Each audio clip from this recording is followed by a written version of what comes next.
আসসালামু আলাইকুম।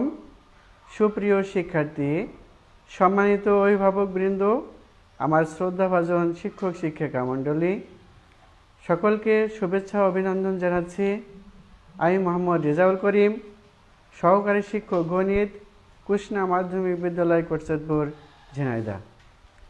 আজকের এই লাইভ ক্লাস যে যেখান থেকে দেখছেন সকলকে স্বাগত জানাচ্ছি। সুপ্রিয় শিক্ষার্থী, আশা করি তোমরা এই মুহূর্তে বাড়িতে আছো এবং ভালো আছো। আমরা আজ পাঠের বিষয় নবম ও দশম শ্রেণীর সাধারণ বিজ্ঞানের দশম অধ্যায়ের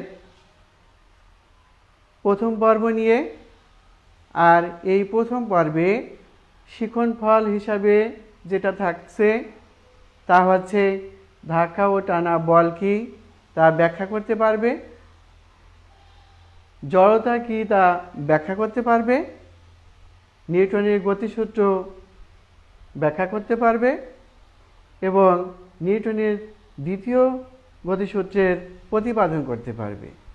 সুপ্রিয় শিক্ষার্থী, তবে তোমরা যারা মানবিক বিভাগে আছো এবং বিজ্ঞান বিভাগে আছো, বিজ্ঞান বিভাগের তোমাদের এটা দ্বিতীয় অধ্যায়ের কিছু অংশ আছে এবং মানবিক বিভাগের তোমাদের দশম অধ্যায়ের বিষয় নিয়েই মূলত আজকে এই পাঠের বিষয়। সুপ্রিয় শিক্ষার্থী, তবে আর দেরি না করে আমাদের মূল পাঠে ফিরে যাই। সবাই খাতা কলম নিয়ে রেডি হয়ে যাও। আমার বোর্ডে লেখার সাথে সাথে তোমরা লেখার চেষ্টা করবে এবং বোঝার চেষ্টা করবে। সুপ্রিয় শিক্ষার্থী, তবে কিছু কথা বলতে হয় যে আমরা সাধারণত আমার প্রথম যেটা আছে যে ধাক্কা ও টানা এবং বল। এই ধাক্কা টানা এবং বল যদি আমরা বুঝতে চাই তাহলে আমরা সাধারণত কিছু কিছু শপিং মলে দরজায়, কাচের দরজায় বাইরে দেখি যে পুশ লেখা থাকে, অর্থাৎ ধাক্কা দিয়ে আমাকে ভিতরে যেতে হয় এবং ভিতর থেকে ভিতরে আমরা লেখা দেখি যে পুল, তার মানে টেনে আমাদের বাইরে আসতে হয়। তাহলে এখানে দেখো বন্ধুরা যে ধাক্কা এবং টানা এই দুইভাবেই কিন্তু আমাদের বল কাজ করে। ধাক্কা এবং টানা এই দুইভাবেই বল কাজ করে। তাহলে বন্ধুরা আমরা বলতে পারি যে একটা স্থির বস্তু, দেখো এখানে যে একটা স্থির বস্তু, যে আমরা যদি বল প্রয়োগ করি তাহলে এই বস্তুটা এর স্থান পরিবর্তন করে, অর্থাৎ এখান থেকে সরে যায়। তাহলে আমরা বলের সংখ্যা হিসাবে আমরা লিখতে পারি, তোমরা খাতায় লিখে নাও যে বল কি? বল হচ্ছে যে বাহ্যিক কারণে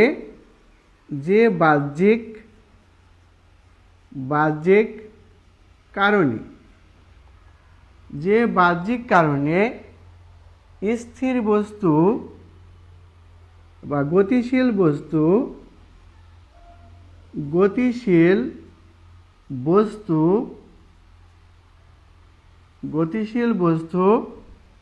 স্থির এবং স্থির বস্তু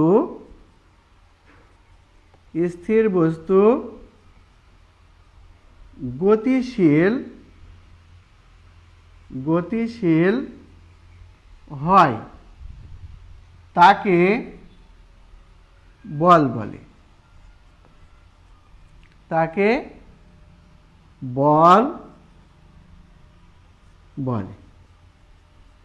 দেখো বন্ধুরা, আমি আবার বলছি যে বাহ্যিক কারণে গতিশীল বস্তু স্থির এবং স্থির বস্তু গতিশীল হয় তাকে আমরা সাধারণত বল বলি। তাহলে এখানে দেখো বন্ধুরা যে একটা বাহ্যিক কারণ, মানে এখানে যদি এই বস্তুটা স্থির আছে, এই স্থির বস্তুটা আমরা যদি একটা বাহ্যিক কারণে, এর বাহ্যিক কারণে এটা যদি আমরা বল প্রয়োগ করি তাহলে এটা হবে গতিশীল। এবং গতিশীল বস্তু যদি আমরা একটা গতিশীল বস্তু থামাতে চাই তাহলে আমরা একে ঠেলে ধরে রাখবো, তাহলে সেই বস্তুটা কী হবে, স্থির হয়ে যাবে। তাহলে এখানে বলা হচ্ছে যে বাহ্যিক কারণে গতিশীল বস্তু স্থির এবং স্থির বস্তু গতিশীল হয় তাকে আমরা বলবো বল। তাহলে বলের সংখ্যাটা আমরা এভাবে দিতে পারি। সুপ্রিয় শিক্ষার্থী, আশা করি তোমরা এটা লিখে নিয়েছো। আমি মুছে দিচ্ছি। আমি পরবর্তী প্রশ্নে চলে যাচ্ছি যে জড়তা কি। তাহলে আমরা এবার জড়তা শিখব। জড়তা হচ্ছে বল প্রয়োগ না করলে, জড়তা আমরা লিখি যে জড়তা জড়তা জড়তা যে জড়তা বল প্রয়োগ না করলে স্থির বস্তু স্থির থাকতে চায় এবং গতিশীল বস্তু গতিশীল থাকতে চায়। বস্তুর এই স্থির এবং গতিশীল থাকার যে বিশেষ প্রবণতা, এই প্রবণতাকে বলা হবে বস্তুর জড়তা। সুপ্রিয় শিক্ষার্থী, আমি বোর্ডে লিখে দিচ্ছি, তোমরা সংজ্ঞাটা লিখে নাও। তাহলে বল প্রয়োগ আমি লিখি, বল প্রয়োগ না করলে, বল প্রয়োগ না করলে স্থির বস্তু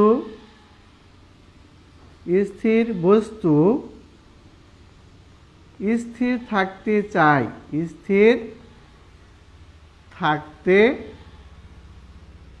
চায়, স্থির থাকতে চায় এবং গতিশীল বস্তু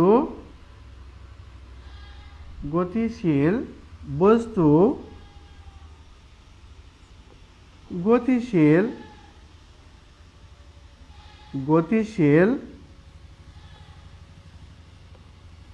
থাকতে চায়। যে বল প্রয়োগ না করলে স্থির বস্তু স্থির থাকতে চায় এবং গতিশীল বস্তু গতিশীল থাকতে চায়। যদি বল প্রয়োগ না করা হয় তাহলে স্থির বস্তু এখানে স্থিরই থাকবে এবং গতিশীল বস্তু গতিশীল থাকতে চায়। বস্তুর এই বিশেষ ধর্মকে বস্তুর এই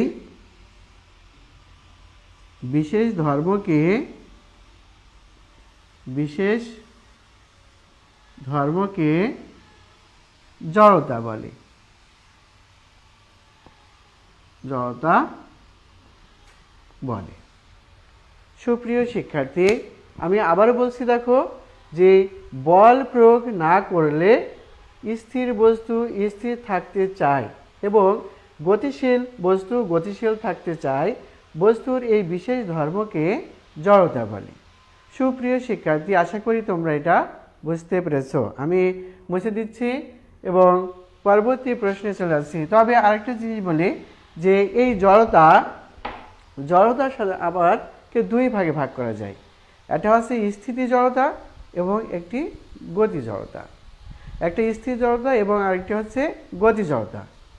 স্থির বস্তু স্থির থাকার এই প্রবণতাকে স্থির জড়তা বলি এবং গতিশীল বস্তু গতিশীল থাকতে চায়, এই গতিশীল থাকতে চাওয়ার এই প্রবণতাকে আমরা গতি জড়তা বলে থাকি। সুপ্রিয় শিক্ষার্থী, আমি চলে যাচ্ছি 3 নম্বর প্রশ্নে। 3 নম্বর প্রশ্নটা হচ্ছে যে নিউটনের গতিসূত্রগুলো ব্যাখ্যা করতে পারবে। যে নিউটনের সাধারণত 3টি সূত্র আছে। নিউটনের সাধারণত 3টি সূত্র আছে।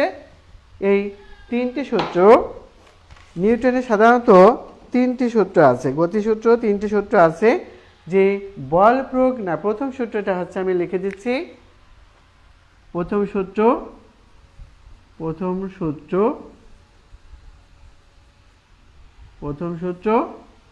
যে বল প্রয়োগ না করলে, বল প্রয়োগ না করলে স্থির বস্তু, লেখো স্থির বস্তু স্থির থাকবে, স্থির থাকবে এবং সমবেগে, সমবেগে চলতে থাকা, চলতে থাকা বস্তু সমবেগে চলতে থাকবে। এটা হচ্ছে নিউটনের প্রথম সূত্র, যে বলছে কি বল প্রয়োগ না করলে স্থির বস্তু স্থির থাকবে এবং গতিশীল বস্তু সমবেগে, সমবেগে চলতে থাকা বস্তু সমবেগে চলতে থাকবে।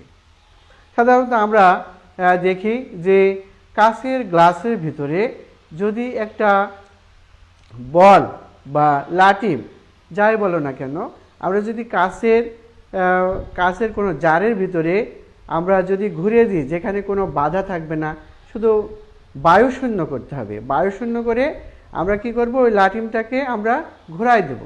তাহলে অনন্তকাল ধরে ও যদি কোনো বাধাপ্রাপ্ত না পায়, তাহলে অনন্তকাল ধরে ওই লাটিমটা ঘুরতেই থাকবে। তাহলে এটা আমরা বুঝতে পারি যে বল প্রয়োগ বা বাধা যদি আমাদের না থাকে, তাহলে কি করবে, স্থির বস্তুটা স্থিরই থেকে যাবে এবং যেটা চলতে থাকবে, যে বস্তুটা যে সুষম বেগে অনন্তকাল ধরে সেই বস্তুটা চলতেই থাকবে। এটা হচ্ছে নিউটনের প্রথম সূত্র বা নিউটনের প্রথম ল বা ফার্স্ট ল। আমরা দ্বিতীয় সূত্রে চলে যাচ্ছে। দ্বিতীয় সূত্রটা হচ্ছে, আমরা নিউটনের দ্বিতীয় সূত্র লিখি। দ্বিতীয় সূত্র বস্তুর ভরবেগের পরিবর্তন হার বা বস্তুর ভরবেগের পরিবর্তনের হার এর উপর প্রযুক্ত বলের সমানুপাতিক। তাহলে আমরা বন্ধুরা লিখি যে বস্তুর ভরবেগের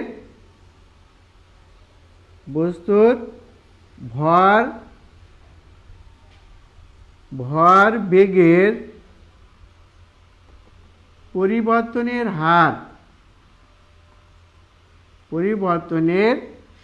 হার তার উপর প্রযুক্ত বলের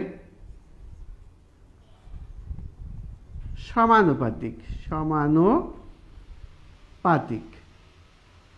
বস্তুর ভরবেগের পরিবর্তনের হার তার উপর প্রযুক্ত বলের সমানুপাতিক। তাহলে অর্থাৎ আমরা লিখি অর্থাৎ বল যেদিকে ক্রিয়া করবে,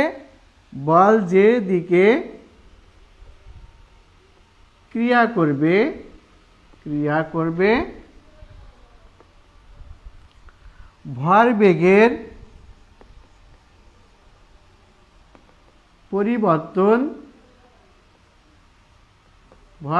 পরিবর্তনও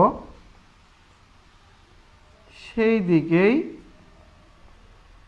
বা ভরবেগের পরিবর্তন সেই একই দিকে ঘটবে। পরিবর্তন সেই একই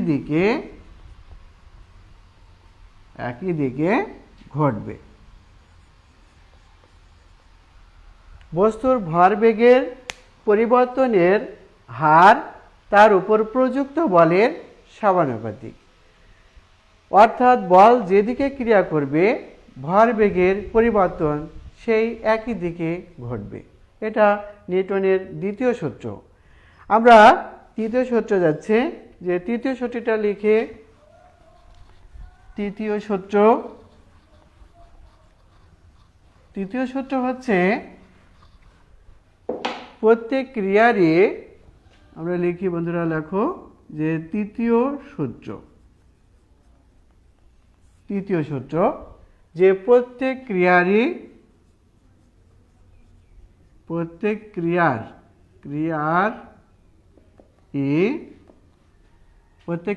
সমান ও বিপরীত প্রতিক্রিয়া আছে। প্রতিক্রিয়া আছে,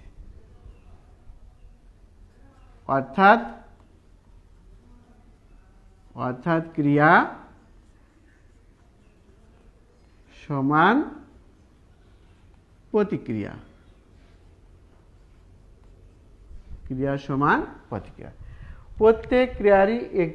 প্রত্যেক ক্রিয়ারই সমান ও প্রত্যেক ক্রিয়ারই একটি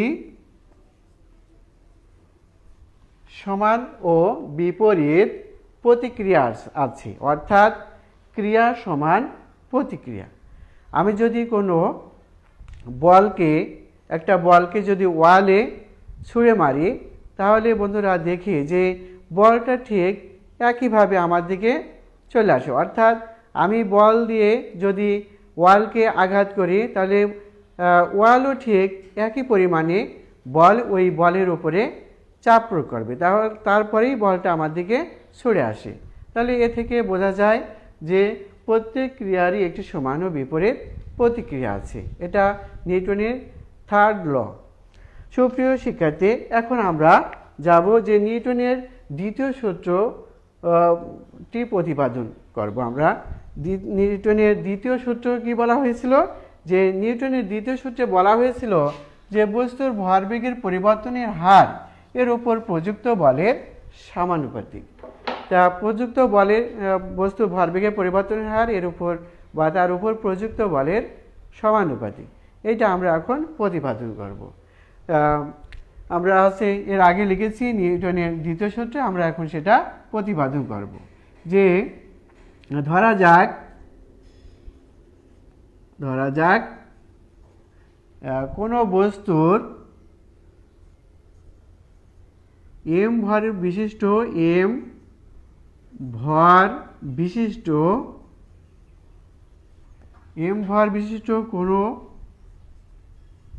কোনো একটি বস্তু u আদি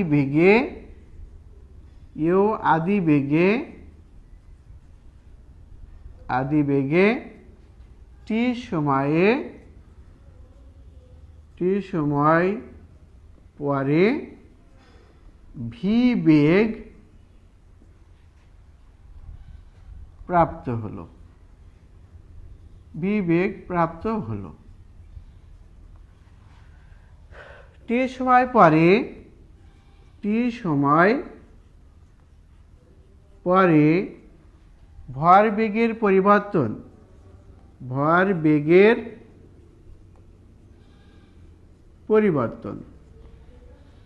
আমরা লিখতে পারি ভরবেগের পরিবর্তন mv মাইনাস mu। এখানে m বস্তুর ভর, v আদিবেগ, u আদিবেগ, আর v শেষ বেগ।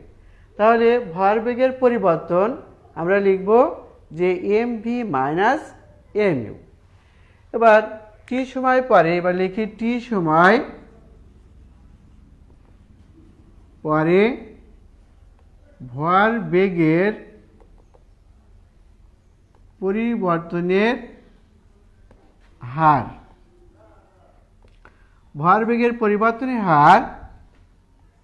mv minus mu by t।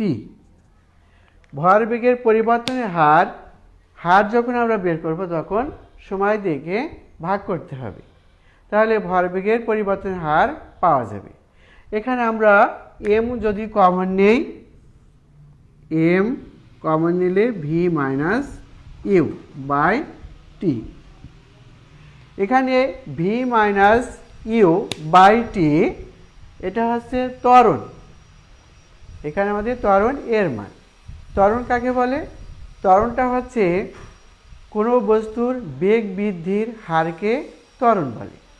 ত্বরণকে আমরা ছোট হাতের এ দ্বারা প্রকাশ করে থাকি এবং ত্বরণের একক হচ্ছে মিটার পার সেকেন্ড স্কোয়ার।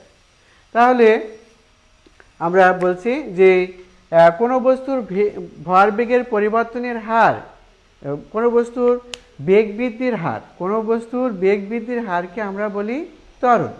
এই ত্বরণকে আমরা সাধারণত এ দ্বারা প্রকাশ করে থাকি। তাহলে আমরা এখানে লিখতে পারি এম এ, এটা হচ্ছে আমাদের এর মান। তাহলে এখন আমাদের কোনো বস্তু, এবার প্রযুক্ত বল যদি এফ হয়, আমরা লিখি এখন প্রযুক্ত বল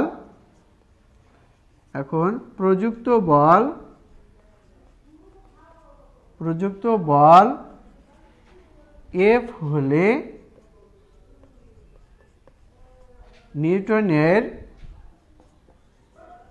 নিউটনের দ্বিতীয় সূত্র অনুসারে নিউটনের গতির দ্বিতীয় সূত্র অনুসারে নিউটনের গতির দ্বিতীয়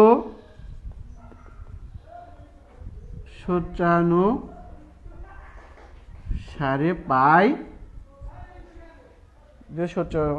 পাই এফ ভেরিয়াস এম এ।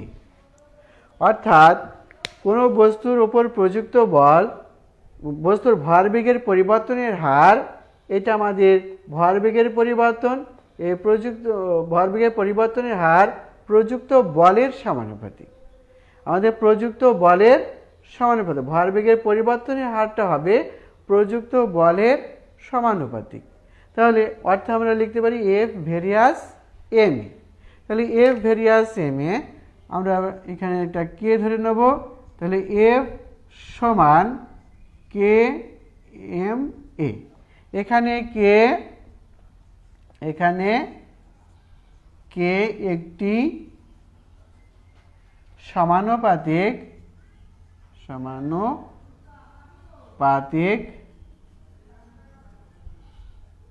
ধ্রুবক। কে একটি সমানুপাতিক ধ্রুবক। এখন কে এর মান,